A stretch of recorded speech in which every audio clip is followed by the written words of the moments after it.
Hello and welcome to the ERP Organizational Change Journal podcast, brought to you by Nestle & Associates. Nestle & Associates is an ERP organizational change management firm serving the private equity industry. Hello, my name is Jonathan Donald, the founder of Invert Ventures, a change strategy firm. I'm here with my co-host, friend, and colleague, Dr. Jack Nestle, the founder of Nestle & Associates. The ERP Organizational Change Journal podcast seeks to share expertise, insight, and create effective conversations to help guide ERP organizational change to real, measurable, and verified success, expanding what we can see so we can act in a more effective way. We seek to promote, connect, and foster relationships in the ERP organizational change community.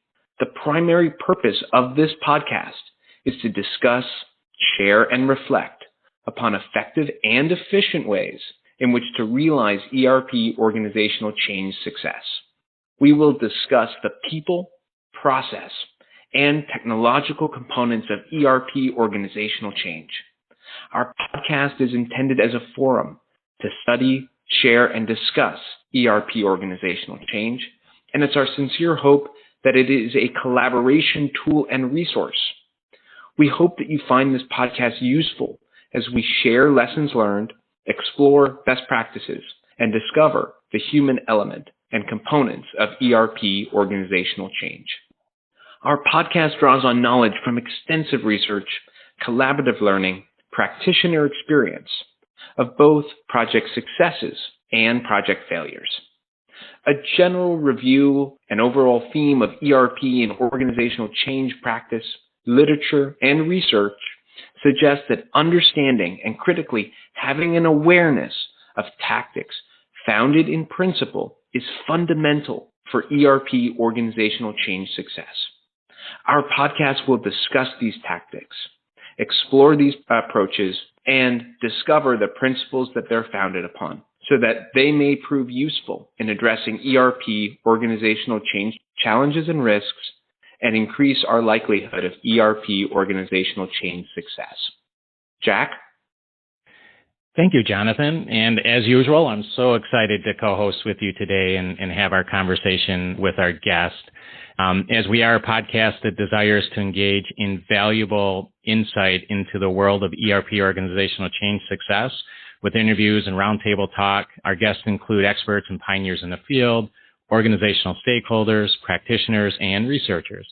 We are a discussion on any and all things ERP and organizational change, and our podcast is a platform for those seeking to share, learn, and reflect on ERP or organizational change success. In this episode, we will discuss ERP organizational change success factors with Dr. Justin Goldston. Dr. Goldston is an ERP organizational change expert. He's also a professor, author, and a TEDx speaker.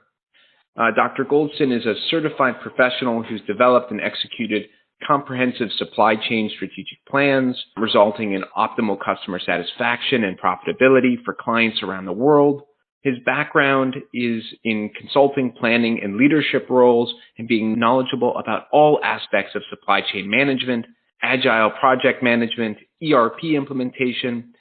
I'm really excited because Justin brings a unique combination of experience with emerging technologies, supply chain management, and increasingly a focus on organizational transformation and those success factors. While applied research is critical to any field, in the ERP organizational change field specifically, there is a gap between research and practice.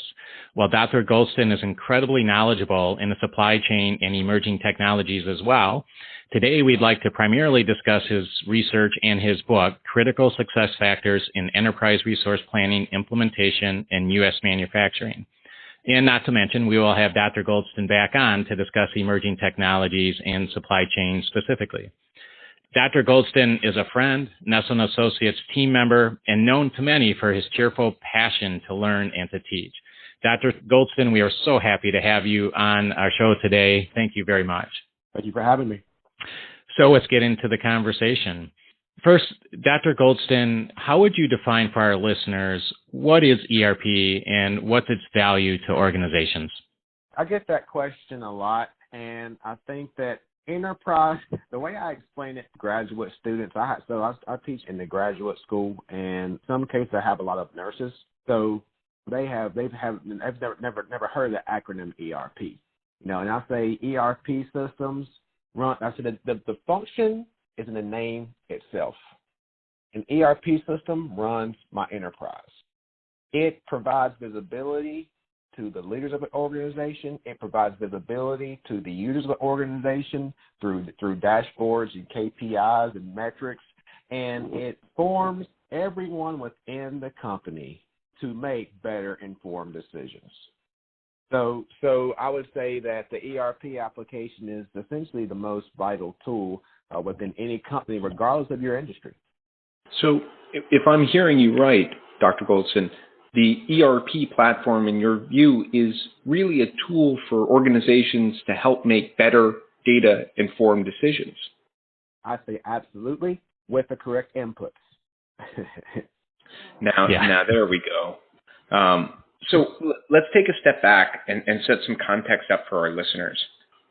Obviously, ERP can be incredibly powerful for organizations, as you've just explained, depending on the right inputs.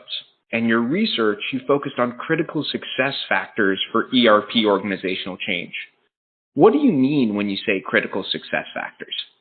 So with critical success factors, those are the processes, is the human element, it's the technological elements that are vital to the success of an organization.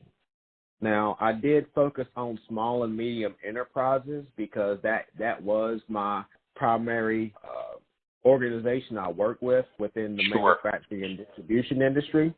And I think that's very, very, very, very important because 99.7% of the organizations in the U.S.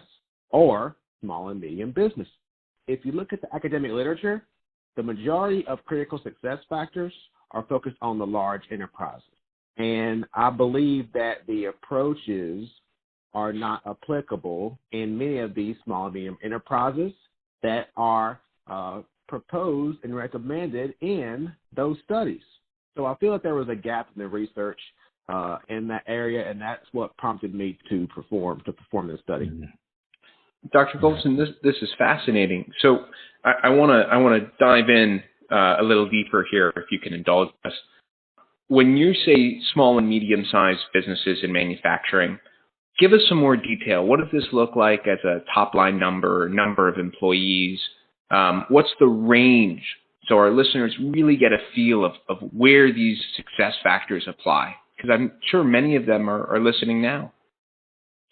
So although the definition differs around the world, within the U.S., a small and medium enterprise is defined as an organization with 500 employees or less. Okay. Now, if we look at the ERP landscape, vendors have created these different offerings, if you will. So, for example, SAP will have their large enterprise, their SAP S/4HANA solution for their large enterprises. Then they'll have a solution for your medium-sized enterprise. Then they'll have solutions for the small enterprise. Infor does the same thing, along with Oracle.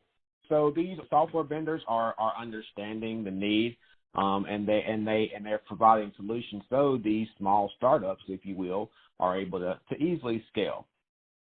Okay, so we really get a sense of where these critical success factors play. I'm sure you're familiar that one of the worst kept secrets in large-scale transformations is that 60 to 70% of them fail to produce the results. And many of those fail in the following 12 to 18 months following implementation. And you referenced this idea in your book, and I'm now quoting, a large number of failed enterprise resource planning implementations in the recent years, citing 2001 to 2016, make these projects a risky endeavor for organizations of all sizes.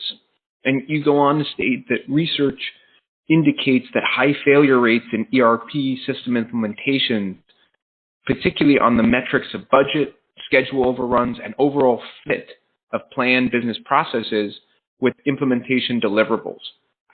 There's a lot here, but I want to dive into this quote and understanding how we get transformations to be successful, what are some of the common challenges of ERP organizational change that makes failure so common? I say you answered the question right there. It's organizational change, and I think that the organizational change fails because leaders do not explain the why. So that's one of the very first things I do in kickoff in that first meeting. I tell leaders, I say that you have to do these Gemba walks, and you have to go to each department. You have to go to each employee. You have to understand what each employee, what each department does within the organization. You have to understand what their pain points are for their day-to-day jobs, and you have to tell these employees, where are we going, how are we going to get there, what's your involvement within this project, and most importantly, how is it going to positively impact you. Whenever you explain how it's going to positively impact that employee, now you get buy-in at the beginning of the project. And that's what you need, because I could have the greatest solution in the world. People talk about SAP all the time. People trash SAP all the time. But SAP is not the largest provider in the world with having a bad solution. It's the adoption in the people. You can't see it, but my head is nodding, and I have a big smile on my face because I couldn't agree with you more. So it sounds like failure to set the context and explain the why makes the organizational change part of ERP the real challenge. Yes, and I would say that's just not for ERP. That's for any initiative within an organization. So true.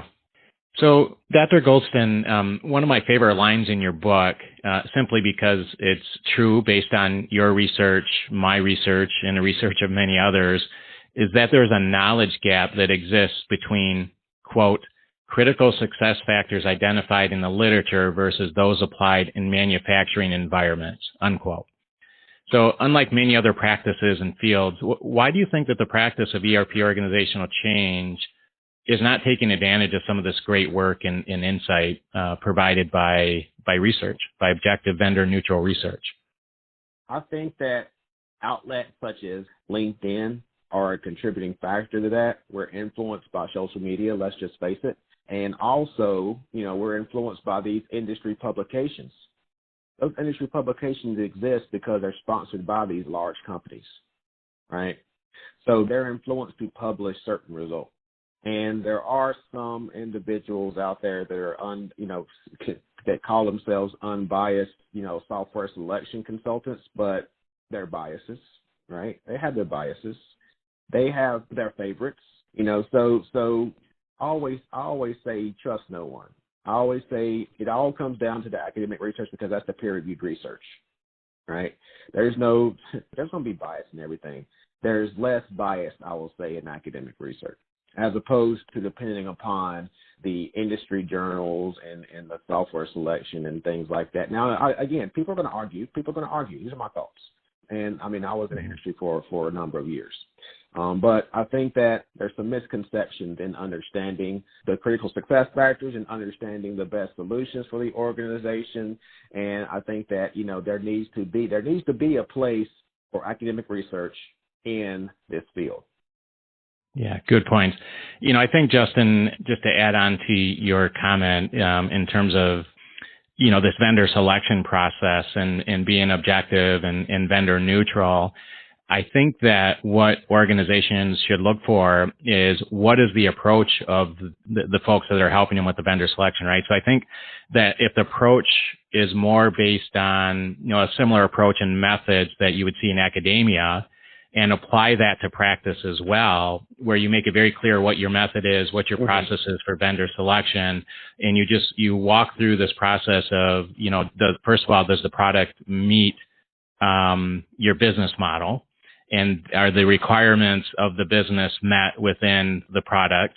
And then you keep drilling down and you let the process build a sound, objective business case as to the selection of your product, right?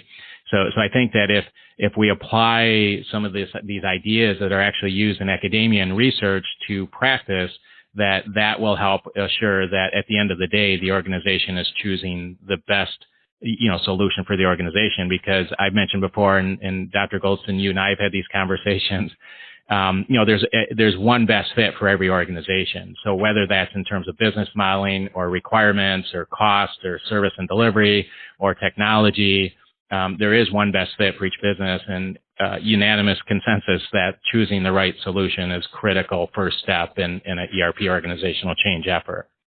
Absolutely. I couldn't agree with you more. And I think, and you make it an excellent point in that that research methodology, that's key. Right, showing the research methodology, showing you how you got those final three vendors. Dr. Goldston, I'm curious here because I'm interested to know what's driving your interest here. Given that you've had a period in academia, you have a period in business, what really drove you to examine the factors for organizational change and ERP critical success? What's driving you here? So I would say that the small and medium organization was underserved when it comes to the research, right? Underserved. Yes, the academic research on ERP applications. We're talking about the Hershey's. We're talking about the Waste Management, and their implementations. We're talking about the Nikes. We're not talking about the small $10 million company where it's going to make or break that company. Yeah. Right. The Hershey, they can come out of a failed implementation. Nike can come out of a failed implementation, but a $10 million manufacturer can't. They're closing their doors. So that's the driving factor for me. That's the type of organization I worked with within my time within the industry. So I felt that they needed to be represented. It's viewed kind of a strange way, but this is how I view things. Whenever you look at the majority, it's organizational diversity. Small, medium companies, organizational diversity, right? So we always look at the large organizations. We look at the approaches of those organizations, but that's not a one-size-fits-all approach. Those aren't one-size-fits-all critical success factors. I'm only looking at large organizations. Small companies do not have the resources. They don't have the capital to implement some of these approaches. And that's why I was looking at small and medium enterprises.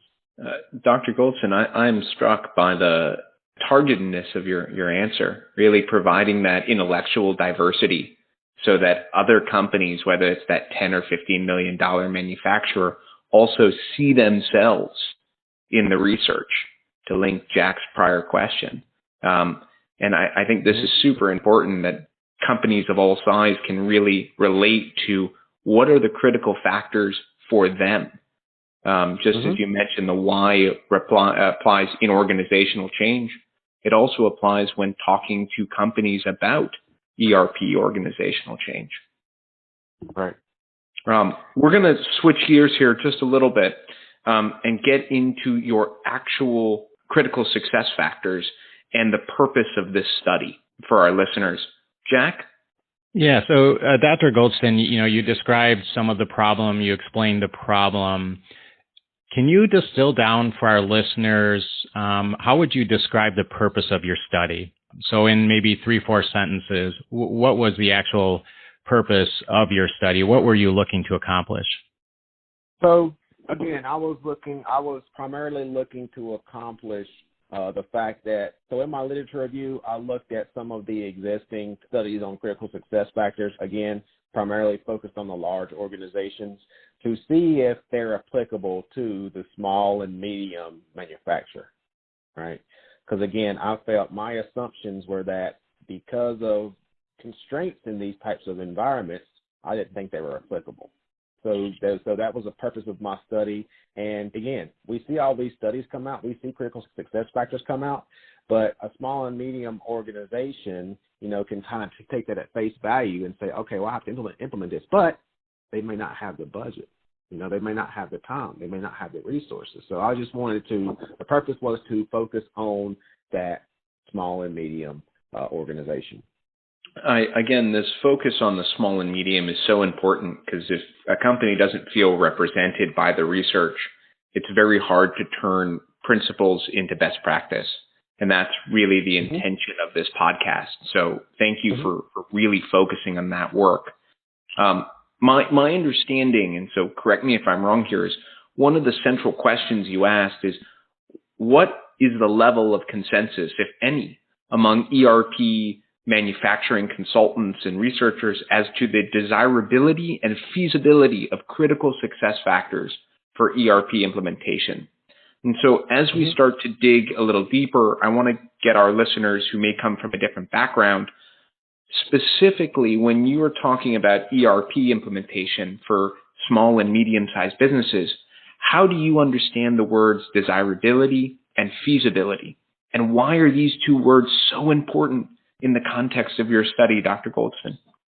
So I'm going to take an example of what, because of COVID, I would say one of the silver linings in COVID is I'm able to speak at a number of different conferences. And I mean, from August until December 16th, I spoke at like 10 conferences around the world and met some amazing people. But I would say that the theme of these conferences is resilience. It is emerging technologies such as artificial intelligence and sustainability, right? So if I look at desirability, it is, okay, what critical success factors are desirable?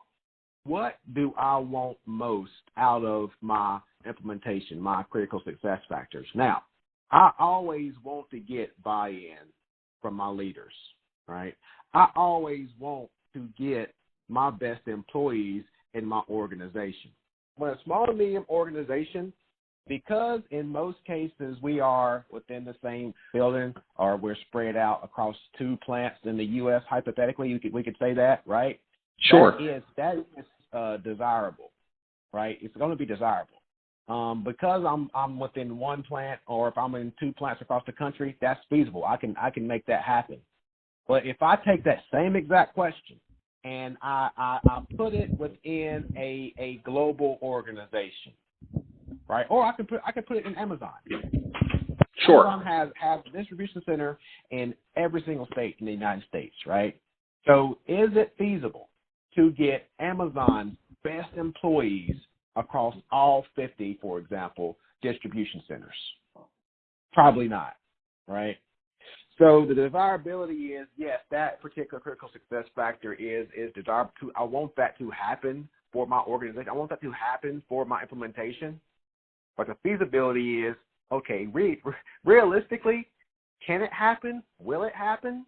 So that's how I define desirability and feasibility. So I just want to circle back here to make sure I'm understanding this. From the perspective of the small business owners, small and medium-sized business owners, the desirability is, does this help? Is this something we want? And then the following question is feasibility. If it's something we want, do we think it's possible? And then to ask, if it is possible, how are we going to make it possible? And that pulls us more towards your critical success factors. Is that right? Yep, that's correct. So, Dr. Goldston, I want to circle back. You'd mentioned here earlier that you did a literature review. So, during your research and your extensive literature review on the topic of ERP success factors, what would you say were some of the general emerging themes from the current literature? That is, in what ways did your review of the literature guide and inform your research? I would say within the literature itself, first off, the theme was those studies were primarily focused on large enterprises.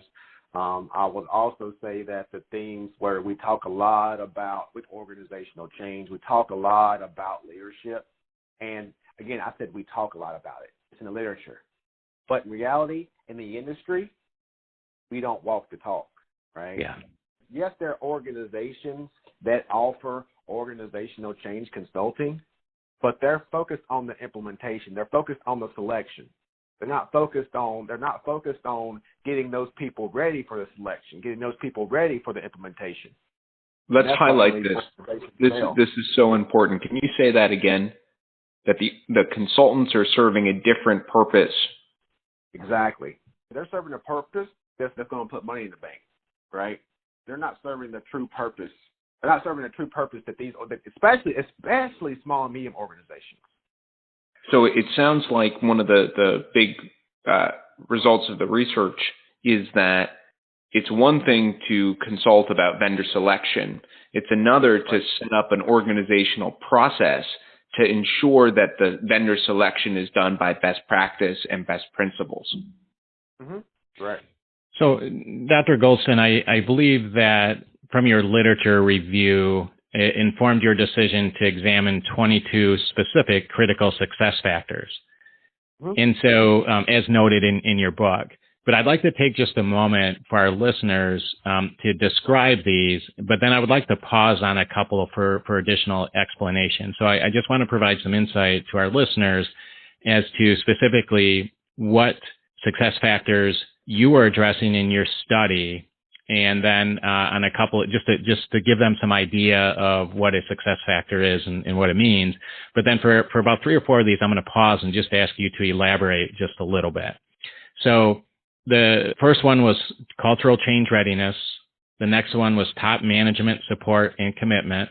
The next one is knowledge capacity production network. Can you explain what that is in terms of a critical success factor? So knowledge capacity production network is primarily what does my knowledge base look like, right? So we talk about knowledge sharing, we talk about knowledge bases, and that's essentially where, if my organization, for example, in a manufacturing facility, is my knowledge primarily on the shop floor with those frontline employees, or do we have a repository that holds all of these standard operating procedures for an organization, right? And how is that knowledge base distributed throughout our organization? Sure. Okay. Now, I would say that large enterprises, they do an amazing job of this because they have no choice. They have people all around the world. They have tens of thousands of employees. They have to have a knowledge base. They have to have a knowledge network. But small and medium enterprises that I've worked with, some of them struggle to have a standard operating procedures, right? So that's where that one comes from. Could you call this knowledge management? Would that be a frame for some of our listeners to understand it? You could call it knowledge management, but I think that, you could call it knowledge management, but I think it takes it a step further where it kind of creates that knowledge management network, if you will, right? It's not, how do I put this? So it's the distribution and communication of that knowledge. Along with its production. So it's the production, distribution, and storage of that knowledge. Okay. Right. Got it. So to continue here, the next critical success factor you list is minimum customization, and then legacy system support, and then ERP fit with the organization, and then local vendor partnership, and then detailed cost. Can you elaborate a little bit on detailed cost for our listeners? So I would say for implementation, we don't track the true cost of the implementation. I know that whenever we're performing ERP selections, we go to the vendor and say, okay, what's the all-in cost? They'll give us a response. No, what's the all-in cost? So we have the all-in cost from the vendor perspective, but we do not look at the cost of the time for the project team. We don't look at the cost of the time for the training of our employees. We don't look at the cost of the time for any kind of administrative cost. So it's that full implementation cost of the organization. We don't evaluate the cost in terms of risk and things like that. So that's just that detailed cost of that full ERP implementation, because that is going to be fed into the business case for this ERP implementation at the front end. Sure. So. Yeah, great point. Exactly. So to continue with our list here, the next is business process reengineering, and then risk management, and then a detailed data migration plan, and then the next one is measurable goals. Can you elaborate on that one, and why is that so important? So in terms of measurable goals, especially in small and medium enterprises, those measurable goals, we ask the question of, okay, how do we know whether or not we're going to be successful in this project? Most of the time it's crickets, right? They don't understand. They don't understand, one, what the goals are, and two, how we're going to measure those goals. Okay, so what doesn't get measured doesn't get done, right? If we don't monitor those goals, if we don't march toward those goals, we're just implementing a system, right? We're just simply implementing a system to operate out of, and in some cases, we're just paying for a $200,000 piece of software because we're putting garbage in it. We're taking garbage out of our legacy system and putting the same exact garbage into a new shiny piece of code. That's the way I refer to it. We're transferring our garbage into a new shiny code, right? Got it. So right. we have to have those measurable goals to have something to march toward on this implementation. Got it. So, Dr. Goldston, allow me to, I want to finish off this list. So let me actually read through the rest of these, and then I'm going to kind of jump back and ask you about two more of these. So next on your list, in your study, you've identified and really took a look at 22 different critical success factors based on your literature review. And so to continue, after measurable goals, you had small internal team of best employees, you had open and transparent communication, and then base point analysis. The next one is moral maintenance. The next one is contingency plans. The next critical success factor is ERP success documentation. The next one is user feedback, usage, and then maximum potential usage. And lastly, results measurement. Can you tell us a little bit more about two of these in the interest of time? We could spend a lot of time talking about all these critical success factors. They're all very interesting and they're all very critical. But how would you describe base point analysis as a critical success factor for our listeners? So base point analysis is pretty much benchmarking, right? And if I want to benchmark a implementation, I want to take an organization that has implemented the same solution, right? And I want to benchmark against that organization. And whenever we're in the software selection process, yes, you're going to the sales personnel at these vendors are going to give you references, and when they give you references, they're going to give you the best companies. They're going to give you their happy customers, but that's a good thing. Because whenever you interview those positive references, ask them to get their measures, right? So you can benchmark against the good guys, right? And now you can go with social media. You can go on LinkedIn and you can find other users, and you can get feedback based on those organizations as well on projects that did not go so well for that solution. Right. So I highly recommend that you do that. Do your own research. Get the best from the sales cycle, but also do your own research and get some insights. Yeah. So isn't the idea there, Dr. Goldston, this idea that it's hard to improve that which you don't measure, and this provides that proof in the pudding for success? Yeah. Is that the idea? I mean, that's a big gap in the ERP implementation space. Is not many companies measure it. Yeah. Yeah, and I think that, as you know, that the idea of quote-unquote success can become quite subjective. So I think that over the time of an ERP organizational change implementation, there's a couple of things that are for certain. Unless you're very clear on what success means and you clearly articulate and define that, it can become a very subjective term. Number one, and number two, people's perception of success over the course of the organizational change effort can vary. So I think this is an important point because that builds kind of that framework around, again, that proof in the pudding and actually measuring and making sure that you're heading in the right direction. So that's a very, very important point. And then lastly, Dr. Goldston, the one I want to just ask you about to mention for our listeners, and I personally think this is a pretty important one, but this idea of moral maintenance. Can you elaborate on that one, please? Yeah, so that's just ensuring that we keep the morale throughout the organization. Now, again, with any project, everyone's excited at the beginning of the project. Everyone's gung-ho at the beginning of the project, but 8 months of growing work and 8 months of data scrubbing and data cleansing, we got to keep that morale up. and celebrating small wins is important.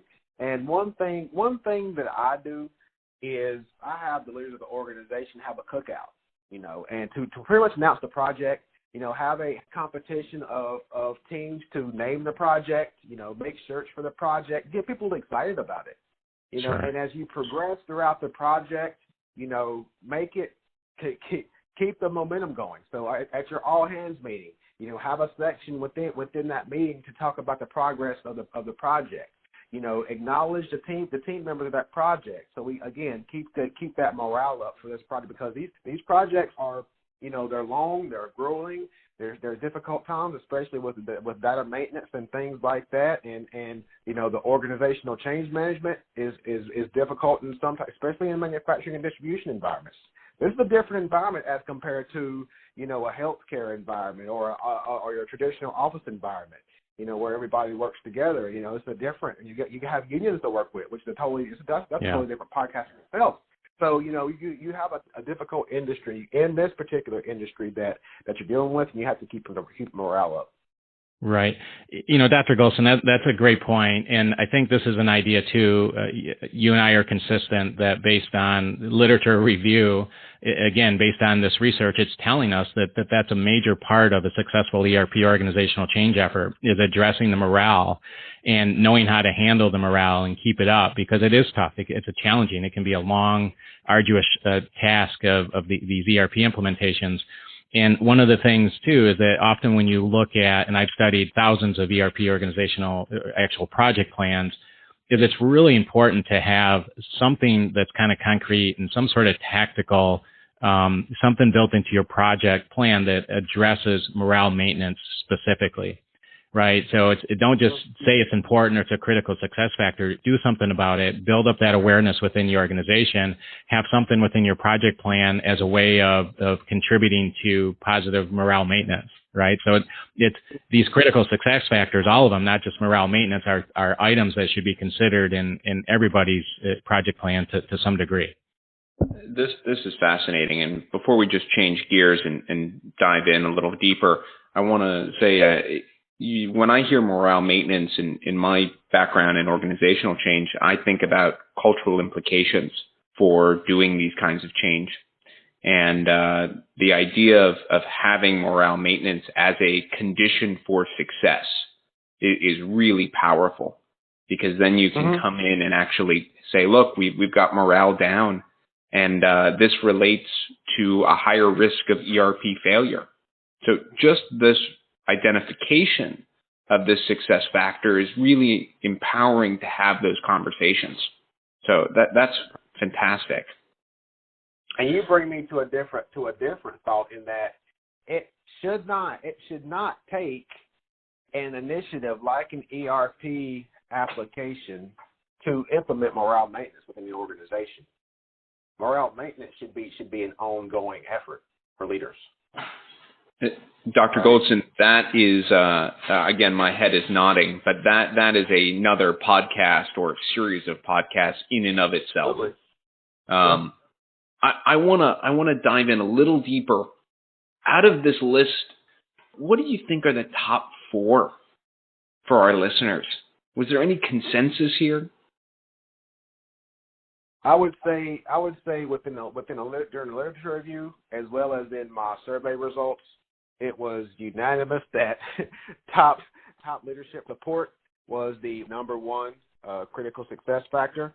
I agree with that. That was one of my assumptions. Sure. You also have quality management, which was one of the top.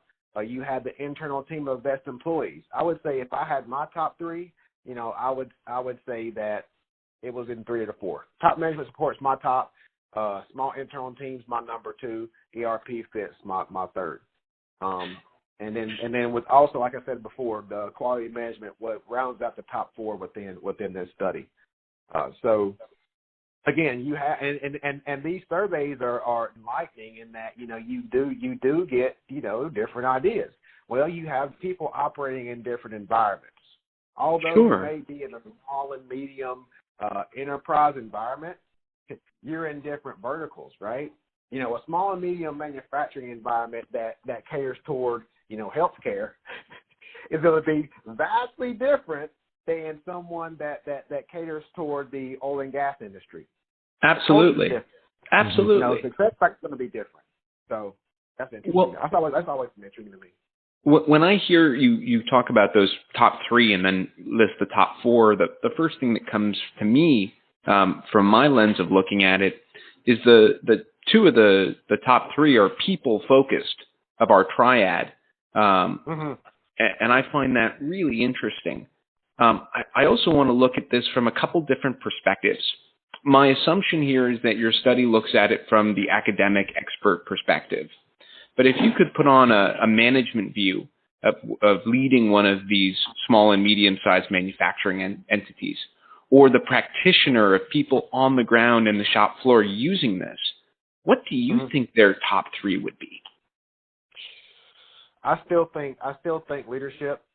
I still believe that. See, I put in cultural change in those top three. From management or from practitioner? From practitioner. Because from a management perspective, that's often overlooked. Cultural change is often overlooked. And that's with me sitting in conference rooms, speaking about implementations with these leaders. And I think that if you want to look at it from a management perspective, I would still say that the top management support is number one. I would also say that they would view ERP fit as being the top, and then depending on the management team that you're talking to, some may say detailed costs. That's all really. That's all I'm concerned with. And again, I'm thinking about my past clients, right? And their mindset. But I would say from a management perspective, they aren't really looking. Again, I'm thinking about my people. You can ask 10 different individuals that were in as practitioners. You're gonna get 10 different answers. They miss the people aspect and how important the people aspect is to these implementations or to any initiative. To me, that's the most important part. Without the people, this thing doesn't work. Dr. Goldston, I'm nodding my head again.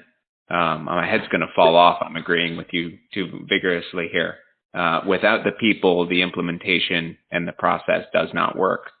Fantastic. Right.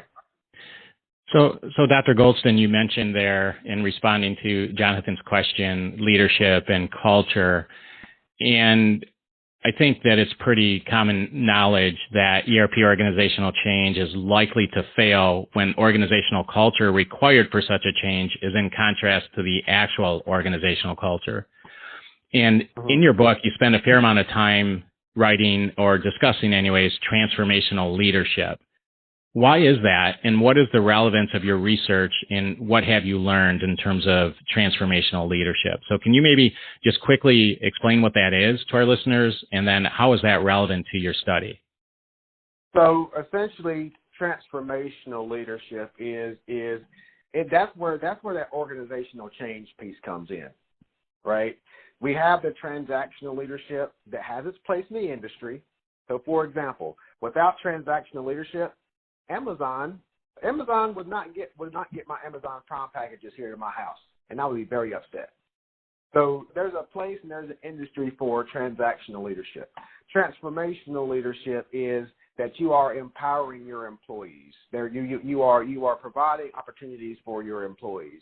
You are influencing change within an organization with transformational leadership. Whenever I started out in academia, I started teaching at the Jack Welch Management Institute.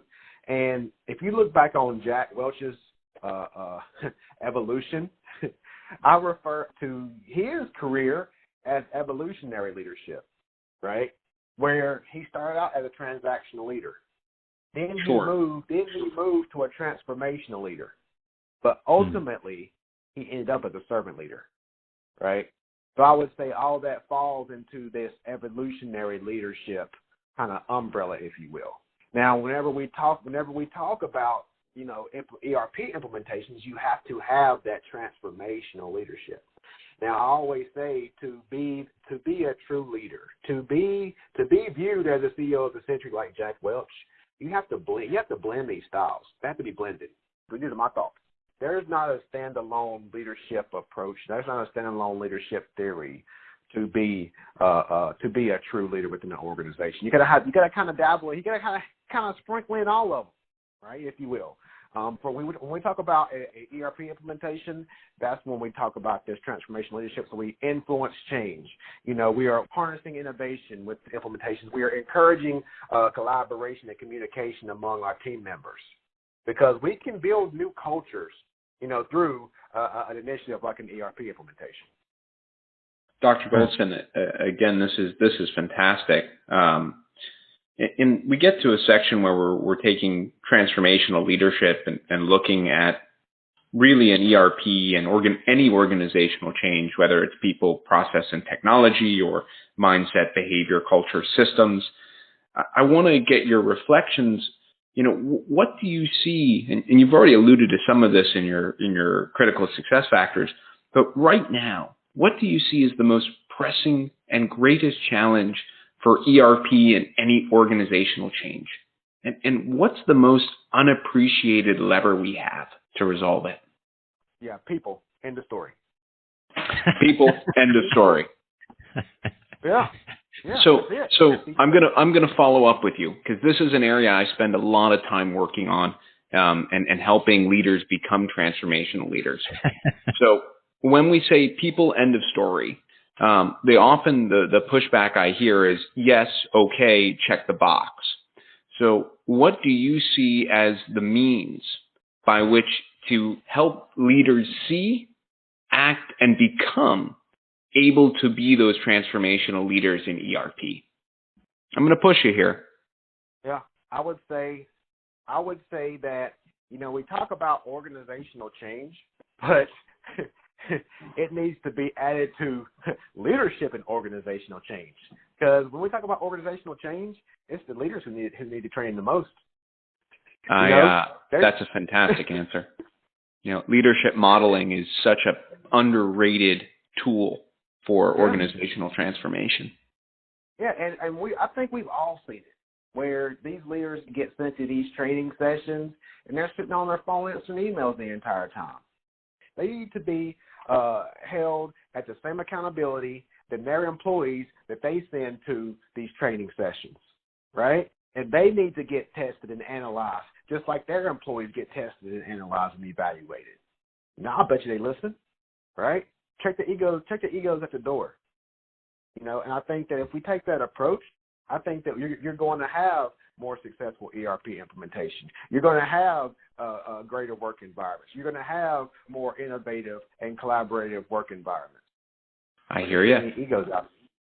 There's a great conversation we had with Ron West on this topic. So for our listeners who are interested.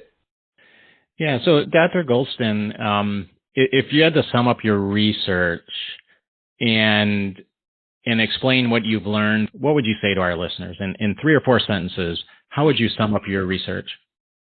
I would say you all just briefly discussed this earlier, where when we talk about ERP implementations, when we talk about from a people, process, and technology perspective, technology is third. Where if leaders look at it, they'll say technology is first. You need to, from a process perspective, you need to get your house in order first. You need to get your processes in order. You need to get your data in order. And then you need to prepare your people for an initiative like this. Because for small and medium organizations, this is probably going to be the biggest project they've ever done in their existence, right? So your employees have the fear of the unknown. The leaders have no idea what they're doing in most cases. There's some people who have experience in implementing ERP systems and kind of rely on them to lead that charge in terms of organizational change. But again, the people and process perspective of these organizational change initiatives are very important. The technology comes third. The most important thing I can say in this whole entire discussion, technology is only a tool. All it is. It's not a silver bullet. It's not going to save your company. It's only a tool to help your people, to make your processes more streamlined, more efficient. It's only a tool. So, Dr. Goldston, quickly here, I think what you're saying, early on in our conversation, we discussed how critical it is for ERP selection, right? Which is very much a functional technical part of the project. But what I hear you saying, really at the end of the day, the glue that kind of holds everything together is leadership and culture. Is that a fair summary of what you're saying? Absolutely. I'm so pleased with this conversation, and I think your perspective here on that people are first and technology is just a tool is a really useful inversion of what we're seeing out in the marketplace. So I really want to thank you for sharing your perspective. I want to narrow us down, because one of the things we try and do on this podcast is give practitioners and leaders a real tangible tool or way of thinking or mindset or behavior that they can use in their day-to-day when they're in an ERP implementation or when they're thinking about it. And so based on this whole conversation, Dr. Goldston, and all of your research, if you could tell leaders one thing to focus on, one thing to do, and one way of being, one approach to how they show up, that would dramatically increase their success in organizational and ERP change, what would they be? I would say get back to basics with your data, get back to basics with your processes. That's the thing to focus on and the thing to do. And what about the how to be? How should leaders and practitioners show up? Be servant leaders. Be servant leaders to the people of your organization, and be there to provide guidance, because another thing I talk a lot about is shared leadership, where everyone is accountable within an organization. And that's one thing I'm beginning to speak a lot about in terms of shared leadership. That leads to empowerment. That leads to innovation within organizations. That's what shared leadership is what takes organizations to the next level. It's so important these days. Really underspoken about topic. Dr. Goldston, thank you so much. Such a pleasure to have you on. Dr. Goldston, thank you so much, my friend, for your time today. We truly appreciate your work and insight. I personally appreciate your passion, your desire to learn, and a genuine desire to teach. We wish you the best of luck and continued success. Thank you again, and be well. All right. Thank you. We are incredibly excited and grateful to have friends, colleagues, and mentors join us on our podcast. We have an incredible lineup of ERP and organizational change speakers, authors, professors, researchers, pioneers in the field, practitioners, private equity partners, business executives, ERP vendors, and organizational stakeholders. Please join us for our next episode as we have Gary Moscovic join us to discuss a business intelligence game changer, RFID, radio frequency identification. Gary is the SML Senior Group Vice President for the Americas. He's a senior executive with a proven track record of success with global business development and management. He's known in his organizations for emphasizing staff and resource accountability, leading change, team alignment, cost savings through consolidation and leveraging existing infrastructure, with experience in commercial strategy. Gary has worked both internally and externally in internal and client-facing roles. Please join us to hear what Gary has to say about the role and business implications of RF technologies. We look forward to exploring with you on our next episode. And before you go, please don't forget to subscribe and join our podcast so you can hear our latest episodes. Of course, we invite you to leave us feedback and reviews because we want to make sure this is the most useful and insightful podcast you listen to. And we need your help and feedback in order to do it.